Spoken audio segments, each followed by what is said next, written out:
Hi అండి. ఈరోజు వీడియోలో మెంతికూర పప్పు ఎలా చేసుకోవాలో చూపిస్తాను. దీనికోసం 2 టేబుల్ స్పూన్ ఆయిల్ యాడ్ చేస్తున్నాను. 1 మీడియం సైజ్ ఆనియన్ని ఇలా స్మాల్ పీసెస్గా కట్ చేసుకొని యాడ్ చేస్తున్నాను. ఈ ఆనియన్ అంతా పింక్ కలర్ అయిన తర్వాత కట్ చేసి పెట్టుకున్న మెంతికూర యాడ్ చేస్తున్నానండి.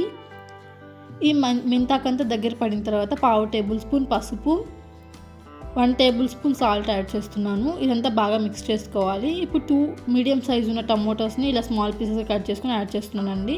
ఈ టమోటాస్ అంతా దగ్గర పడిన తర్వాత 1 టేబుల్ స్పూన్ కారం యాడ్ చేస్తున్నాను. ఇదంతా బాగా మిక్స్ చేసుకోవాలి. ఇప్పుడు 1 అవర్ పాటు నానబెట్టిన కందిపప్పును యాడ్ చేస్తున్నానండి. ఈ కందిపప్పు అనేది ఒక 2 మినిట్స్ పాటు ఫ్రై చేసుకోవాలి. ఇప్పుడు ఇదంతా మునిగేంత వరకు వాటర్ యాడ్ చేసుకోవాలి. ఇప్పుడు కుక్కర్ విజిల్ పెట్టుకొని ఒక 5 to 6 విజిల్స్ వచ్చేంత వరకు కుక్ చేసుకోవాలండి. అప్పుడే పప్పు అనేది సాఫ్ట్గా కుక్ అవుతుంది. ఇప్పుడు ఇదంతా ఒకసారి బాగా మిక్స్ చేసుకోవాలండి. ఇప్పుడు కొంచెం చింతపండు రసం యాడ్ చేస్తున్నాను. ఇప్పుడు ఈ పప్పు కోసం పోపు పెట్టుకుందాము. 1 టేబుల్ స్పూన్ ఆయిల్ యాడ్ చేస్తున్నాను. ఎండుమిరపకాయ, 1/2 టేబుల్ స్పూన్ జీలకర్ర, 1/2 టేబుల్ స్పూన్ ఆవాలు, 3 వెల్లుల్లిపాయలు యాడ్ చేసుకుంటున్నాను. ఇదంతా ఫ్రై అయిన తర్వాత చివరిగా కొంచెం ఇంగువ యాడ్ చేస్తున్నాను. ఇదంతా పప్పులో యాడ్ చేసుకోవాలండి. ఒక పప్పును ఒక 10 మినిట్స్ పాటు మరగనివ్వాలండి.